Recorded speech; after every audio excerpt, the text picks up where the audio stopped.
الشيطان عنده في إخراج الشهوة مقترحات، ومن مقترحات هذا الشيطان الرجيم هو أن ينكح الرجل يده، وهو المراد به الاستمناء.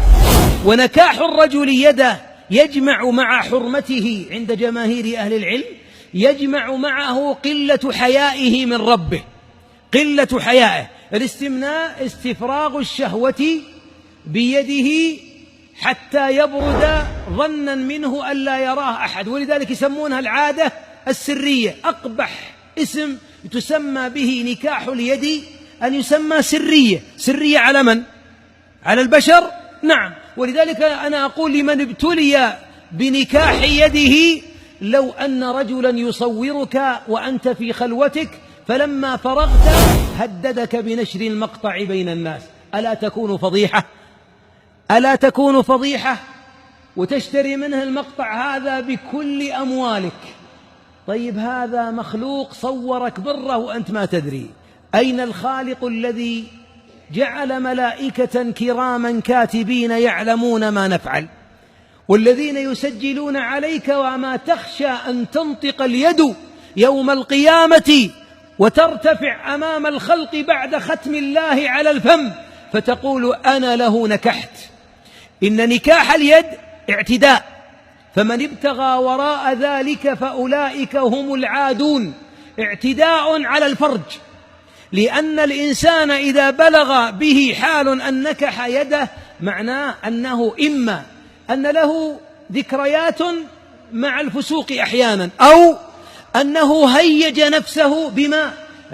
نفسه برؤية محرم ما استطاع الصبر عنه، أو هو يعيش في خياله الذكريات. معظم نكاح اليد الاعتداء الآثم على الفرج واعتداء الإنسان على نفسه، معظمه يحدث لاحتفاظ الإنسان بصور قديمة دائما ينزلها الشيطان في عقله، دائما يجعله يتصورها، دائما يجعله يتذكرها. إذا خلا أو اختفى أو آوى إلى مبيت أتى الشيطان يفتح له الصفحات.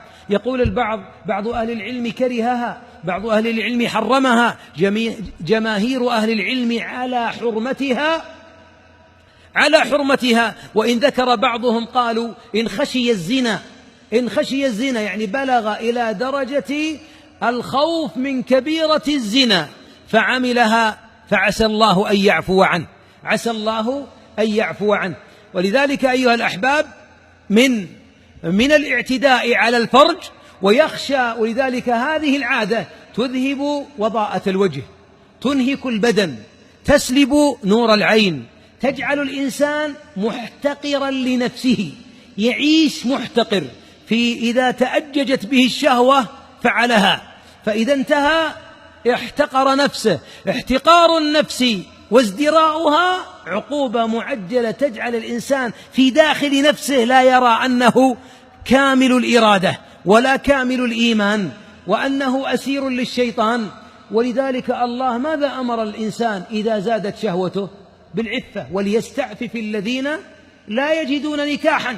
والله يقول والذين هم لفروجهم حافظون إلا على أزواجهم. إذن الأزواج هم الطريقة الوحيدة للوصول إلى الشهوة الحلال، بل الوصول إلى الحلال من المرأة عبادة تبلغك رضا ربك. قال الحبيب وفي بضع أحدكم صدقة. ولذلك جعل الله للمؤمن مخرج واحد، ما في مخرج ثاني. ولذلك أحبابنا بعضهم يقول أنا بأخر الزواج. طيب يا شيخ أنت ألا تميل للأنثى؟ قال بلى والله أني أصارع عيني وجسمي وقلبي.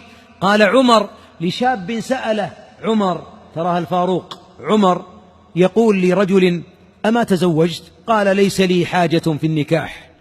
قال أنت إما عاجز أو فاجر، حول ولا قوة إلا بالله، واحدة من الثنتين، يا أنك عاجز في الباءة لا تستطيع النساء مرضا، أو لا تستطيع النساء مالا، أو أنك لك مخرج ما نبقى 13 ولا 15 مخرج الشيطان رايح معه ووجدت مصرفا من المصارف.